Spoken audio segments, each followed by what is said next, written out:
चैत्र नवरात्रि का चौथा दिन माँ कूष्मांडा को समर्पित होता है। माँ कूष्मांडा माँ दुर्गा का ये स्वरूप सृष्टि की आदि शक्ति और ब्रह्मांड की रचयिता माना जाता है। कूष्मांडा शब्द का अर्थ है वो देवी जिसने अपनी छोटी सी मुस्कान से पूरे ब्रह्मांड की रचना कर दी। यही कारण है कि उन्हें सृष्टि की शुरुआत करने वाली देवी भी कहा जाता है। पौराणिक कथा के अनुसार जब इस संसार का अस्तित्व ही नहीं था, तब चारों ओर केवल गहरा अंधकार फैला हुआ था।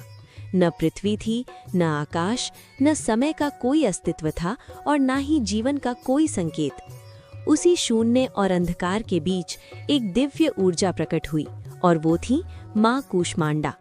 उन्होंने अपनी हल्की सी मुस्कान से ब्रह्मांड की रचना कर दी।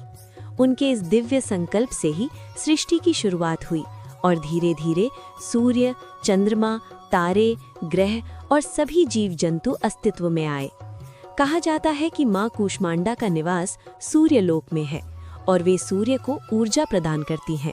यही कारण है कि उनका तेज इतना प्रचंड होता है कि उसे सहन करना सामान्य मनुष्य के लिए कठिन होता है। उनका स्वरूप अत्यंत दिव्य और प्रकाशमय है, जिससे पूरे ब्रह्मांड में ऊर्जा और जीवन का संचार होता है।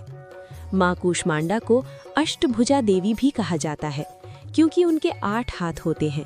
वे सिंह पर सवार रहती हैं और उनके हाथों में कमंडल, धनुष, बाण, कमल, अमृत कलश, चक्र और अन्य दिव्य अस्त्र शस्त्र होते हैं। उनका ये स्वरूप केवल सृजन का प्रतीक ही नहीं, बल्कि शक्ति और सुरक्षा का भी प्रतीक है। वे अपने भक्तों को हर प्रकार की नकारात्मक ऊर्जा और बाधाओं से बचाती हैं।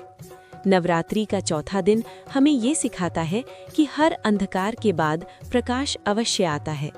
ये दिन सकारात्मक ऊर्जा, नई शुरुआत और सृजन की शक्ति का प्रतीक है। जो भी भक्त सच्चे मन से माँ कूष्मांडा की पूजा करता है, उसे जीवन में ऊर्जा, स्वास्थ्य, सुख, समृद्धि और आत्मबल की प्राप्ति होती है। जय माता दी।